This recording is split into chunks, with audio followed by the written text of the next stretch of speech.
ಎಲ್ಲ ವಿದ್ಯಾರ್ಥಿಗಳಿಗೆ ಉಚಿತ ಪಾಸ್ ಬಗ್ಗೆ ಡಿ ಕೆ ಶಿವಕುಮಾರ್ ಮಹತ್ವದ ನಿರ್ಧಾರ. ಎಲ್ಲರಿಗೂ ಗಿರ್ಮಿ ಕನ್ನಡ ಟಿ ವಿ ಯೂಟ್ಯೂಬ್ ಚಾನಲ್ಗೆ ಸ್ವಾಗತ ಅಂತ ಹೇಳ್ತೇವೆ.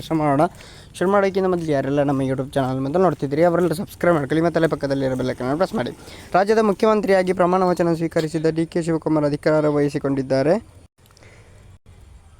ವಿಶೇಷ ಅಂದರೆ ಕ್ಯಾಬಿನೆಟ್ ಮೀಟಿಂಗ್ ಬಳಿಕ ಮೊದಲ ಸುದ್ದಿಗೋಷ್ಠಿ ನಡೆಸಿದ ಡಿ ಕೆ ಶಿವಕುಮಾರ್ ಮಹತ್ವದ ಘೋಷಣೆ ಮಾಡಿದ್ದಾರೆ.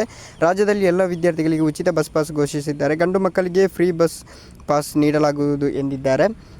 ಮೊದಲ ಸುದ್ದಿಗೋಷ್ಠಿಯಲ್ಲಿ ವಿದ್ಯಾರ್ಥಿಗಳಿಗೆ ಬಂಪರ್. ರಾಜ್ಯದಲ್ಲಿ ಸಿದ್ದರಾಮಯ್ಯ ಸರ್ಕಾರ ಮಹಿಳಾ ಸರ್ಕಾರಕ್ಕೆ ಉಚಿತ ಪ್ರಯಾಣದ ಗ್ಯಾರಂಟಿ ನೀಡಿತ್ತು. ಇದೀಗ ಡಿ ಕೆ ಶಿವಕುಮಾರ್ ನೇತೃತ್ವದಲ್ಲಿ ಸರ್ಕಾರ ಗಂಡು ಮಕ್ಕಳಿಗೆ ಉಚಿತ ಬಸ್ ಪಾಸ್ ನೀಡಲಾಗುತ್ತಿದೆ ಎಂದಿದ್ದಾರೆ. ಈ ಮೂಲಕ ರಾಜ್ಯದಲ್ಲಿ ಎಲ್ಲ ವಿದ್ಯಾರ್ಥಿಗಳಿಗೆ ಉಚಿತವಾಗಿ ಸಾರಿಗೆಗೆ ಬಸ್ನಲ್ಲಿ ಪ್ರಯಾಣ ಮಾಡಬಹುದು.